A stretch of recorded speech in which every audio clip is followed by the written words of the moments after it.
Assalamualaikum warahmatullahi wabarakatuh. Halo adik-adik kelas 9 semua. Kita balik lagi masih di pembahasan tentang kemagnetan ya. Ini video terakhir di bab kemagnetan, jadi jangan lupa ditonton sampai akhir, oke? Biar paham ya. Nah, sekarang kita akan belajar tentang transformator. Tapi sebelum itu, jangan lupa subscribe video ini, oke? Biar kamu ketika ada video-video update, video-video bagus, kamu lebih dulu dari guru kamu, oke? Nah, kita pertama akan bahas tentang transformator.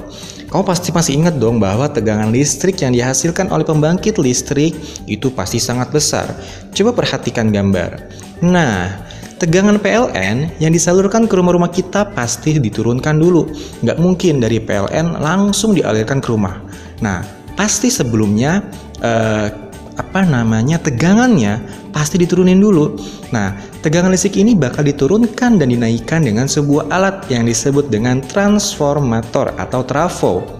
Nah, kalau kamu lihat gambar, ini aliran listrik dialirkan ya dari pembangkit listrik masuk ke trafo atau transformator, masuk lagi ke tahap 3 transmisi tegangan tinggi ya ke tiang listrik yang besar, masuk lagi ke trafo, diturunkan, masuk ke tiang listrik dekat-dekat rumah, baru listriknya masuk ke rumah kita. Jadi listrik itu dialirkan dari PLN ke rumah, ada prosesnya, nggak langsung pakai kabel PLN ke rumah gitu ya. Ada yang namanya transformator, oke? Nah, transformator ini ada dua jenis, ada untuk menaikkan tegangan, ada yang untuk menurunkan tegangan. Menaikkan tegangan disebut dengan trafo step up, kalau untuk menurunkan tegangan, trafo step down ya. Nah, sekarang kita akan coba cek bagian-bagian dari transformator. Nah, coba lihat gambar ini. Transformator ini terdiri dari kumparan primer dan kumparan sekunder, serta sebuah teras atau inti dari bahan magnetik atau lempengan baja silikon atau besi lunak. Nah, kumparan primer dihubungkan ke sumber tegangan ya. Jadi dari sumber tegangan dihubungkan ke kumparan primer, sedangkan kumparan sekunder dihubungkan dengan beban atau hambatan ya. Nah, kita mau bahas satu-satu nih. Pertama, trafo penurun tegangan atau trafo step down. Nah, apakah kamu pernah melihat trafo seperti nampak pada gambar di samping? Nah, ini adalah contoh dari transformator pada kenyataannya ya. Gambar ini adalah trafo penurun tegangan pada gardu-gardu listrik. Pada trafo penurun tegangan atau step down, jumlah lilitan kumparan primer lebih banyak daripada jumlah lilitan kumparan sekunder. Jadi tegangan yang dihasilkan kumparan sekunder lebih kecil daripada tegangan pada kumparan primer. Nah, tegangan pada kumparan sekunder inilah yang nantinya akan dialirkan ke rumah kita. Gitu ya. Nah, coba kalau kamu lihat gambar ini biar lebih paham. Ya, jadi ini adalah gambar trafo step down untuk menurunkan tegangan. Coba dilihat. Awalnya tegangannya itu 220 volt. Sumber listrik masuk ke kumparan primer dengan jumlah lilitan yang besar yaitu 2000 lilitan. Lalu diteruskan ke kumparan sekunder dengan jumlah lilitan yang paling lebih sedikit yaitu 200 lilitan. Nah, akhirnya tegangannya turun dari 220 volt menjadi 22 volt gitu ya. Nah, kalau trafo step up maka kebalikannya. Trafo penaik step up ini digunakan untuk menaikkan tegangan. Nah, trafo penaik tegangan atau step up ini mempunyai kebalikan dari step down ya. Dia jumlah lilitan kumparan sekundernya lebih banyak daripada jumlah lilitan kumparan primer. Coba lihat kanan kiri gambarnya. Jumlahnya kebalikan. Jadi tegangan yang dihasilkan nanti oleh kumparan sekunder akan lebih besar. Gitu. Coba lihat gambar. Awalnya dari sumber listrik 22 volt masuk ke kumparan primer yang lilitannya lebih kecil yaitu 200 lilitan. Diteruskan ke kumparan sekunder yang jumlah lilitan lebih besar yaitu 2000, akhirnya tegangan naik jadi 220 volt gitu ya. Jadi transformator punya dua jenis, step up dan step down ya. Nah, sekarang kita cek rumus-rumus pada transformator. Kita cek nih ada rumus apa aja ya. Nah, dari tadi kita ngomong lilitan, ngomong tegangan, ternyata memang ada rumusnya adik-adik ya. NP per NS sama dengan VP per VS sama dengan IS per IP.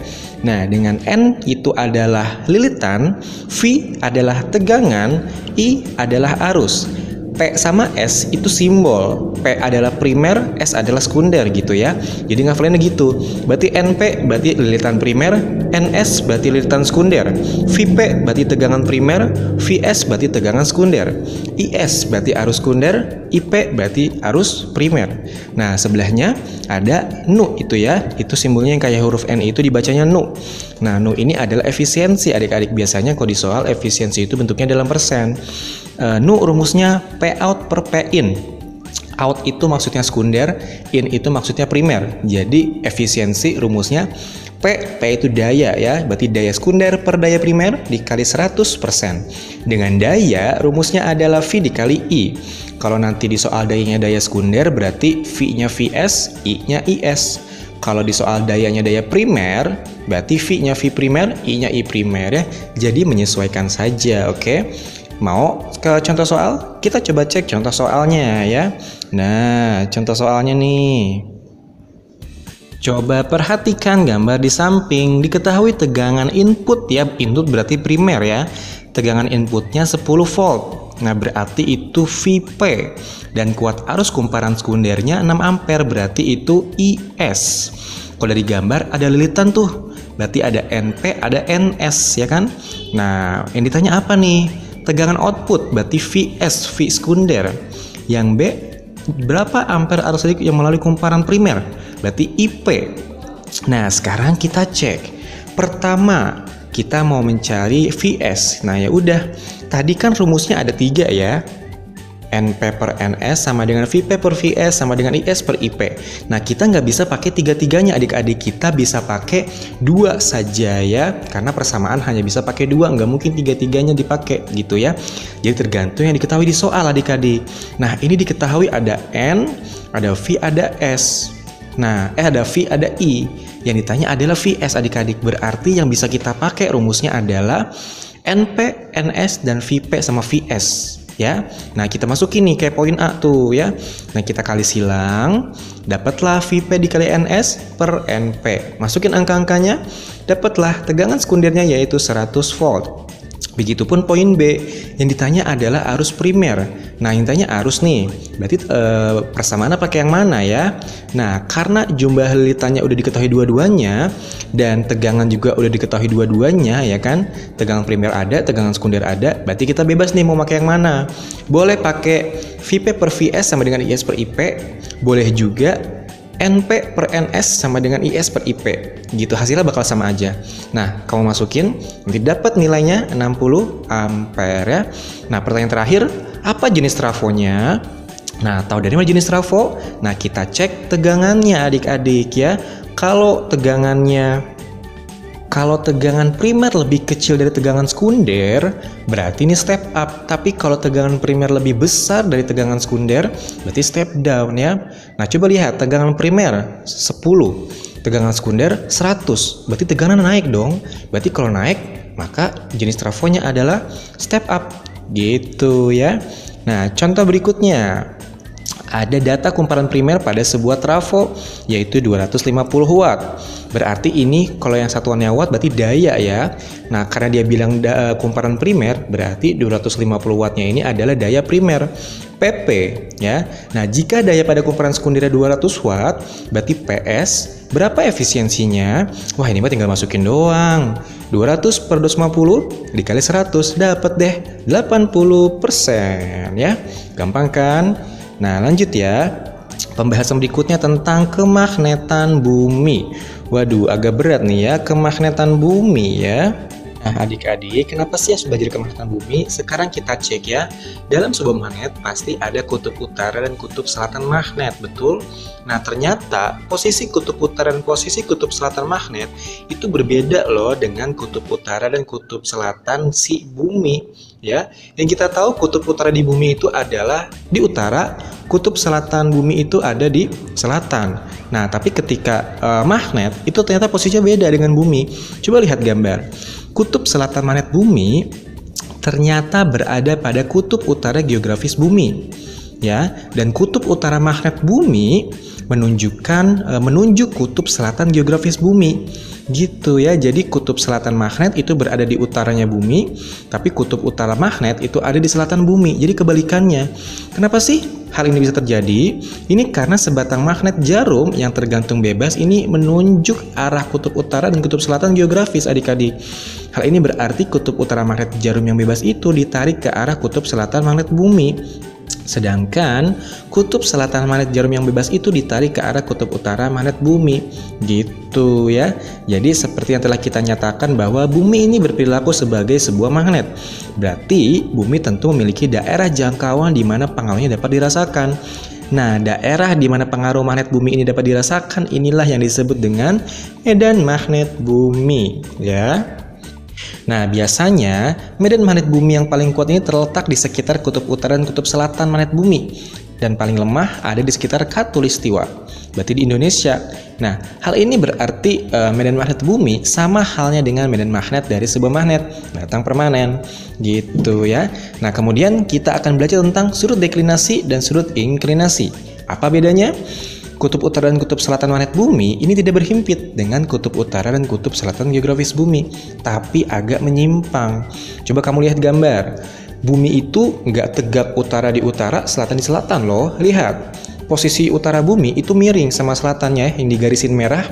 Jadi kutub selatan bumi di sana, kutub utara bumi juga di sana agak miring, posisi yang sesuai dengan ditunjuk sama garis merah ya.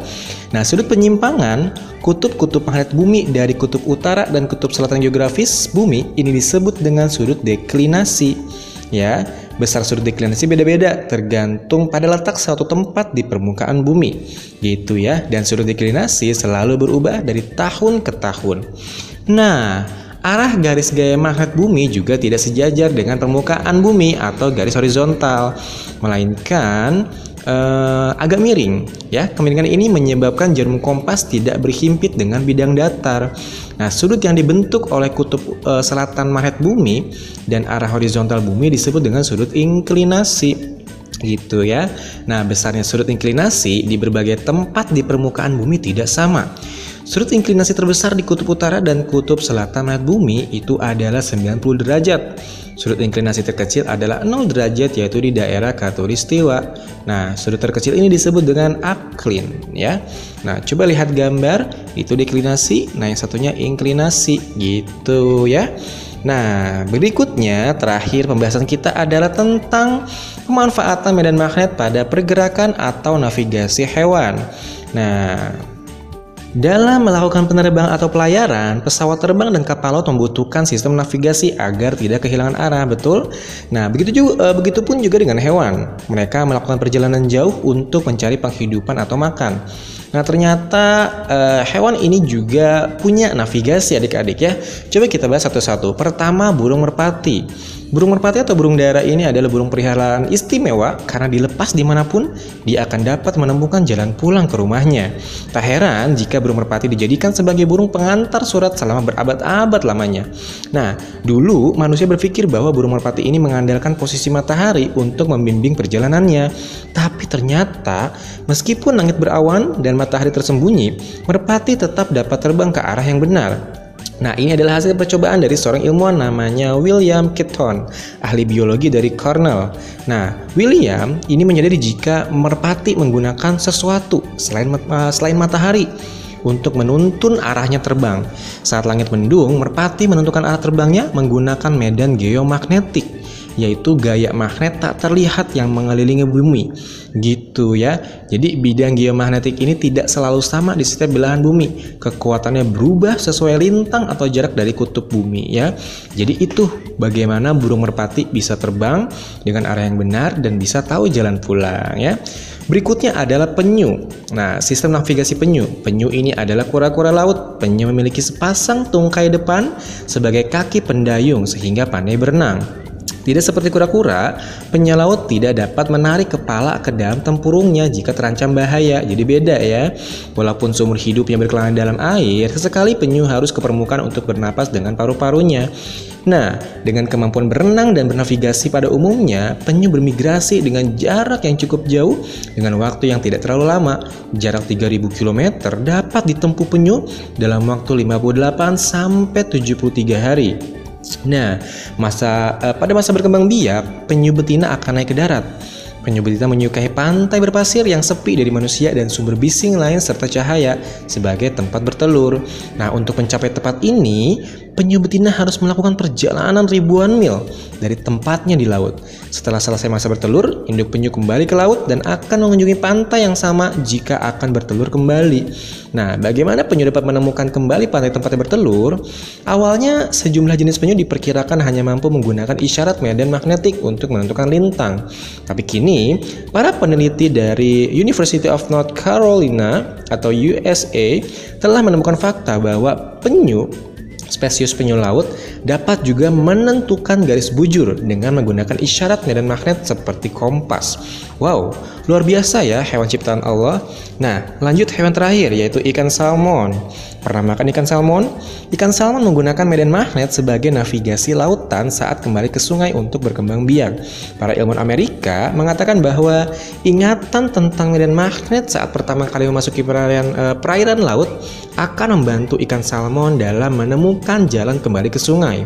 Nah, perjalanan salmon dewasa dari Samudra Pasifik bagian utara untuk kembali ke Sungai Air Tawar ini adalah migrasi terberat. Data yang dikumpulkan di Current Biology memberi bukti bahwa ikan salmon menggunakan isyarat geomagnetik dalam migrasinya. Nah, hewan laut seperti kura-kura dan anjing laut menggunakan cara yang serupa untuk menemukan jalan pulang. Itu dia, kita sudah belajar transformator ya, dan hewan-hewan yang punya navigasi dalam memanfaatkan medan magnet.